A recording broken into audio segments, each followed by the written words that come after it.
Hey guys, how's it going? My name is Kettie Munroe and you are watching DZY Network.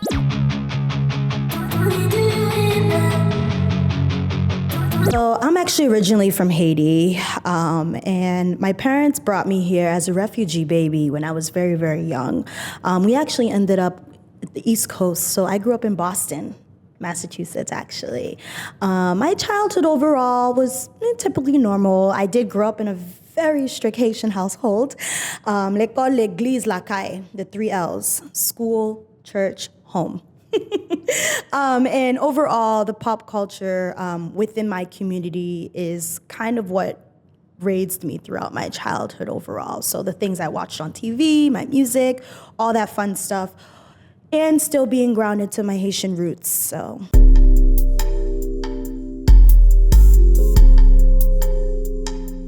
Wow, you know what? Growing up, my parents threw a lot of parties.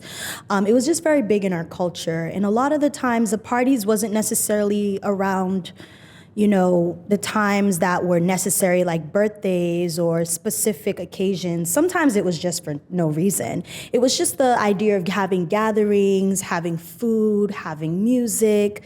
And that was when I realized that music for me was more than just sound and rhythm. I think that was when I felt like it resonated with my identity, not just as a Haitian woman, but overall just as somebody who wanted to explore different sounds in general.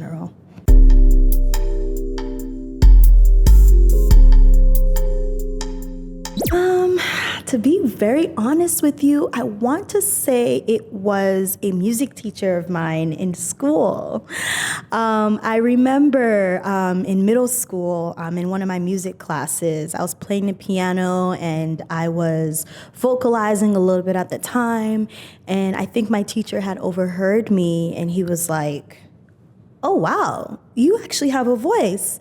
And I didn't really know what he meant by that. I thought he was just, complimenting me on the assignment that we were doing at the time.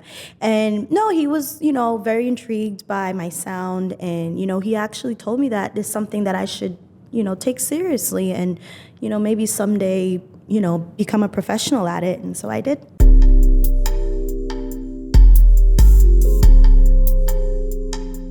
On average, every other day, especially, growing up in predominantly white neighborhood where I was at the time, and just looking at media in general, a woman of my caliber, my color, my features, it's constantly been a battle, being put in a box, being told that you should only do specific genres, that I'm only good for R&B or soul, which are great genres, by the way.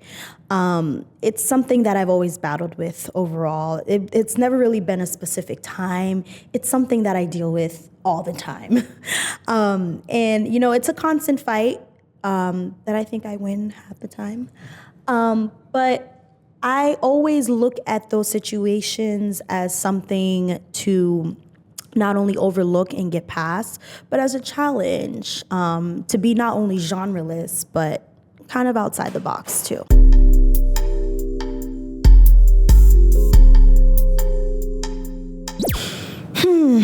Wow, there's so many things. Racism. And I know this resonates with a lot in so many different ways, whether it's in the workplace, whether it's in the industry, whether it's something that I've dealt with in school. It can be in so many different forms, so many different shapes. There's a lot of things that's happened in my life overall that has been rooted to that, unfortunately. And some days it gets better, some days you just cry it out, Either way, it's something that I still have to overcome, like most of us, right, on a daily basis. So, yeah.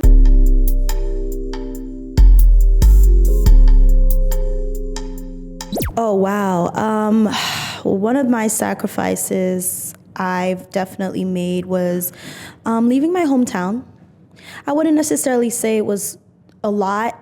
at the time, but as I get older, I realize, not really having that support that you grew up with can be really hard when you're out there in the world just trying to find yourself and trying to survive on your own, especially in a big city like LA. It's definitely been a sacrifice for me, not seeing my parents every day, not seeing my siblings every day. My best friend lives like across the country, and just being out here by myself, and grinding and working multiple jobs because you got to pay the rent and you got to get in the studio, and just being an independent artist in general is so hard, and you're constantly up and at it. Even a sacrifice as not being able to kind of settle down and date sometimes is something I've noticed I've had to sacrifice. Not because, it's not only hard in the dating market, but overall because you're so busy and you're so focused, you have to prioritize certain things. And I've met people that I would say like, wow, ideally would be, great partner, great potential. And because of my schedule and because of all the things that I'm trying to, succeed in, they sometimes they don't understand that. Or sometimes, there might be like a schedule clash, or believe it or not, sometimes it just doesn't work out because they don't really want to see you win. And unfortunately, that's something I've had to witness. But my dating life has been a sacrifice. But it's cool, because I think that once I get the ball rolling, you'll find the right person and all of that won't even matter.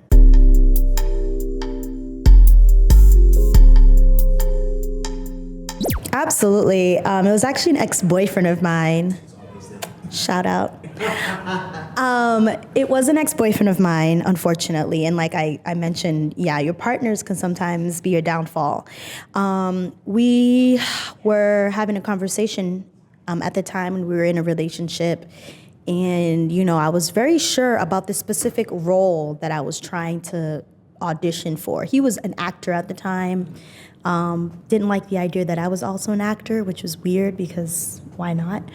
And he would tell me constantly, I'm never gonna get anywhere with my music, with my career in acting, anything. And he was constantly trying to put me down in that realm. And that was not only my reason to leave him, but two, it made me realize that I must have something really big about me, because why else would he say that? See, before I would have most likely had taken that personally and said, you know what, maybe I should back off and maybe I should try to do other things. But as I got older and wiser, I realized that no, it's something that you have, girl, and I think he's intimidated by that. And he was one of my biggest ops, and I couldn't believe it. It's like, how are you sleeping with the enemy, girl? But it happens, and that was one of my biggest haters, was my ex.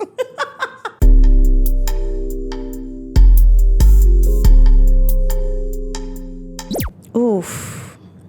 Assault. Yeah. Assault. Multiple times, actually, unfortunately. Very young age. I've had myself in positions where I was with the wrong people that I trusted, people that took advantage of me, people that knew I was vulnerable. It was actually one of the main reasons why I've been sober ever since. I've had myself in situations where I've been drugged, where I've been taken advantage of, almost even blackmailed. Yeah.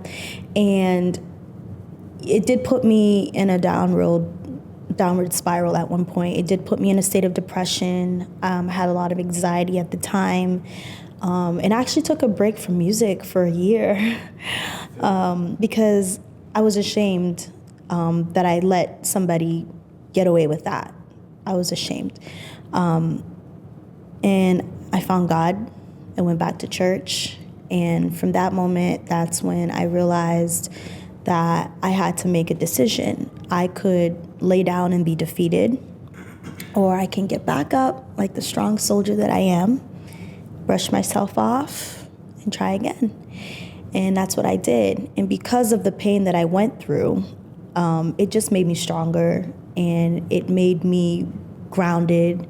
It humbled me, which I think was something I needed. I found myself, having humility more, being more modest, as I've always been, and really taking that and putting it into my craft. And since I've done that, I've written a lot more. I've been inspired a lot more. I've inspired others a lot more. And it's really put me in a different direction with my music.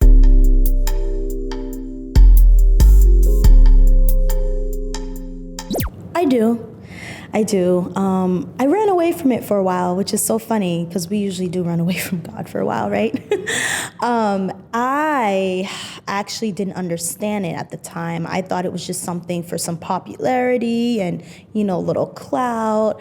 And I realized that, no, this is a God-given anointed talent. It's not to be played with.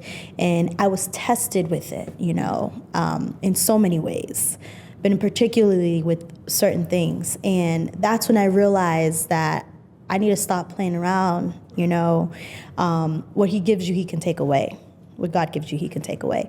And that's when I realized, okay, I need to stop wasting my time with this and really, really, really do something with this talent and not just be another clout chaser, be another popcorn artist, and really make a difference and inspire others and lead others too. And I believe that's what my God-given talent was.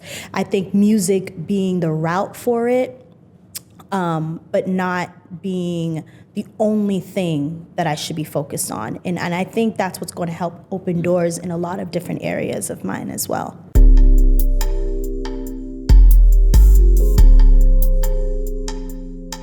For me, I want to say guidance. I like to guide people. I'm not one to ever tell people what to do, but I like to make suggestions. And I never like to make any suggestions based on what I think the person should do. It's always based off of what I've been through myself. You know what I mean? It's like I'm not going to recommend something that I've never tried myself. And I find myself in these situations, especially with my friends, where they'll tell me what's going on in their life, or, I'll meet a stranger out on the streets and they'll just, tell me what's going on with their life. I don't know. I have this weird magnetic thing. People like to just tell me things. And I think it's because they feel safe with me and they feel comfortable with me. And that's great. I love that.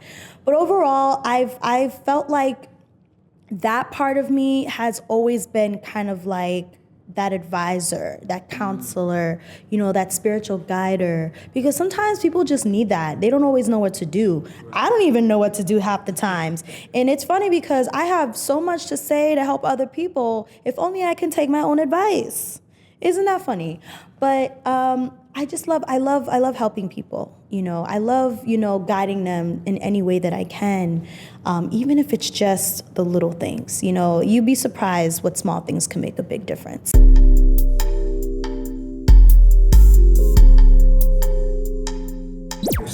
Yes. I came across a homeless girl one day who looked just about my age, and she kind of reminded me of myself because I actually was too homeless at one point in my life, earlier in my career.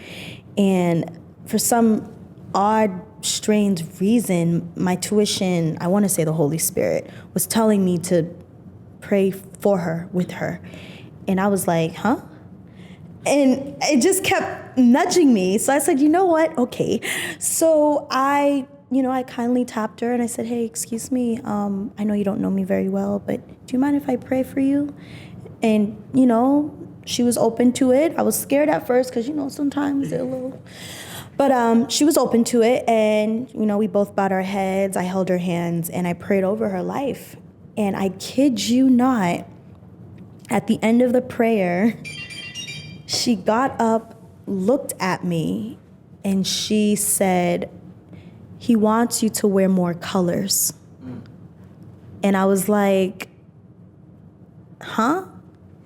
And it made me realize he wants me to wear more colors. I wore black a lot. That was one of my favorite colors. It's still my favorite colors. But something about that he felt, well, I guess she was telling me to tell me, I should be more vibrant. I think that was what she meant, is I should wear more colors, be more vibrant. I should, be more loud for the sake of that. And to just, not always, wear dark colors, not always be so dark. And I think that was a response to the prayer over her life. And it was great, actually. I felt like that was definitely a divine intervention, so for sure. Dark, when things get dark, yeah. Stay grounded. Stay grounded. Oof, oh my gosh. For me, I am a prayer gal. I gotta pray. Sometimes just putting on a good worship song is all I need. A lot of times it's really just reminding myself how far I've came. Because I do have those moments where I feel like giving up. I have those moments where I'm just like, you know what? I can't do this. Like, I got to figure this out. And overall, that's what happens is I'll just remind myself how far I've came. I remind myself where I've been, what I've done, how hard I've worked, all with the guidance of God. And that's what keeps me grounded, is reminding myself how I got there.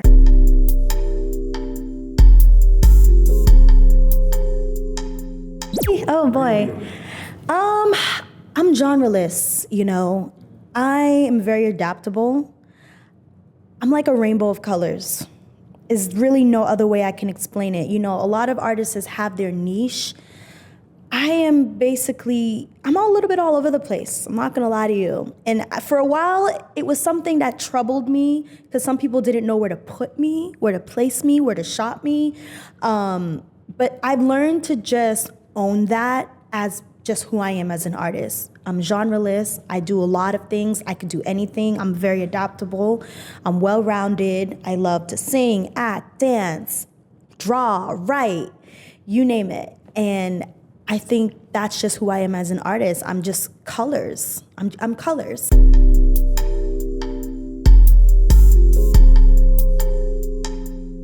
So as far as listening to my song once, what message should they carry? The message I always carry is just be true to yourself.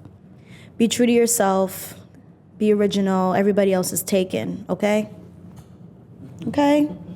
There's nothing we can do about that, all right? You don't want to be like everybody else. Be yourself. That's what's going to get you far in anything that you want to do.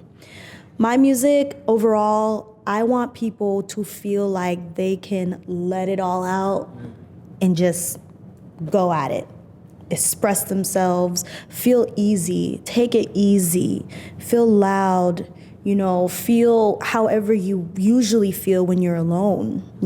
I like to be that therapist. I like to be that person that you can just go out and have a mocktail with, keyword mocktail. That person that you can kind of just listen to when you're having a good day, when you're having a bad day, when you want to dance, when you want to scream, A true best friend. Just your true best friend. I want to be your bestie, okay?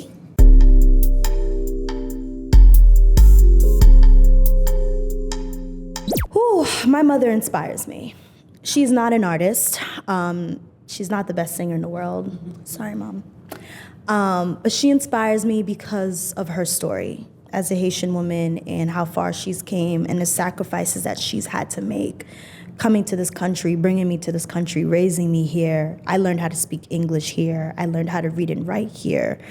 She inspires me to become a better version of myself. She's always taught me that, instead of getting jealous of what other people have, get yours. Don't get jealous, get yours. That was always her motto. And she's always inspired me through everything. Anything that I've wanted to do, she's just always had my back for it, no matter what. And I just adore her for that in general.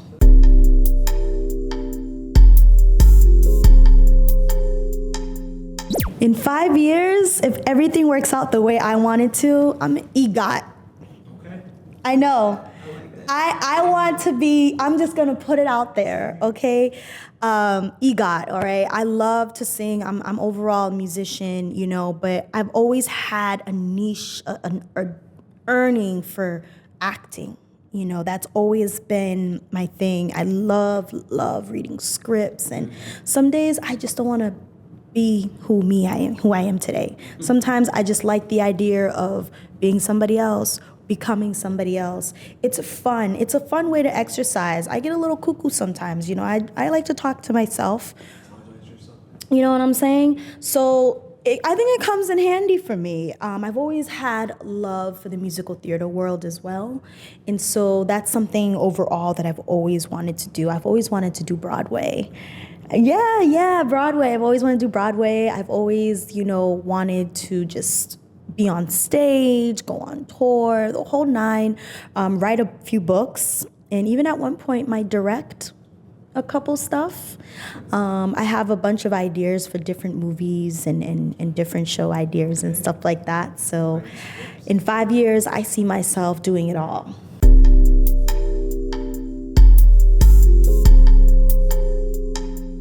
For me, it's spiritual growth. Spiritual growth will take me farther than any amount of fame and any amount of money, because without spiritual growth, I'm broke. We like to think of abundance as having these material things. In reality, abundance is what you have internally. Because how are you going to accumulate any of that stuff on the outside if you're broken on the inside, if you're not in tune with who you are on the inside? And I've seen it happen, but those things don't last. And for me, that's where your biggest amount of wealth actually comes from. It comes from you. We are all wealthy in so many ways. It's not about the car we drive and the homes we live in. Like, I've seen it. Right. Like, I've seen people, you can look at certain people and you can tell they are so wealthy. And eventually that stuff will show outwardly. And to me, that is the true definition of success.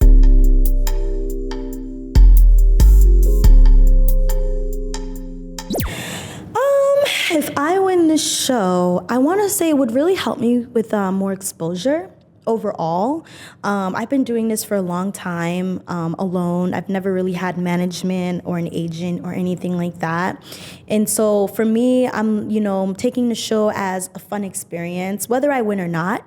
I would just love the opportunity to meet people and to connect with people and to build a bigger audience and to, find my tribe, find my fans, find people who can say, hey, you were that girl that I saw on that show. I know, you know what I mean? Like, you never know where these things take you. And I've never really done anything like this before. It's really new and it's fun and I love it. And I'm so happy that I'm on the show.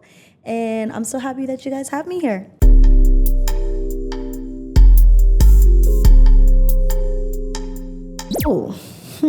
I'm doing this for me. I'm doing this for me. I'm doing this for my brand. I'm doing this, overall because I think it's just what I should be doing. Yeah.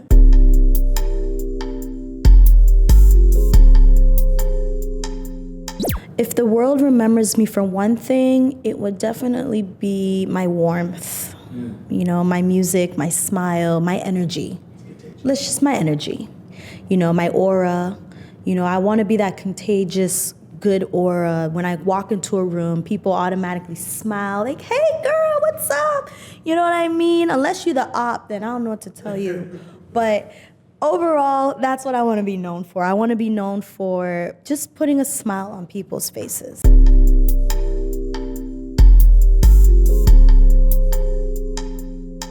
Oh man, if I can talk to my younger self right now, ooh, girl, keep going. It's gonna get better. You're gonna figure it out. I know it's hard right now. Wipe your tears. Your skin is beautiful. Your features are beautiful. Everything about you is beautiful. You are perfect just the way you are. Don't give up.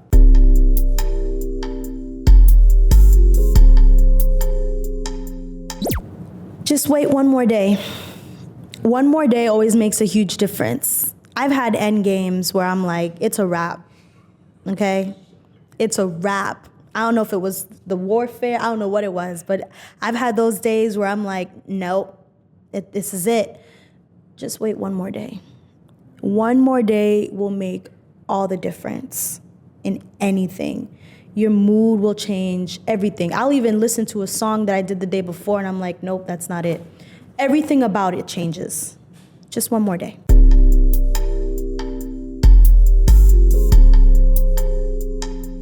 Well, I think the world should root for me because I'm rooting for you. I'm rooting for the world. I'm rooting for the underdog. I'm rooting for the kid that got picked last.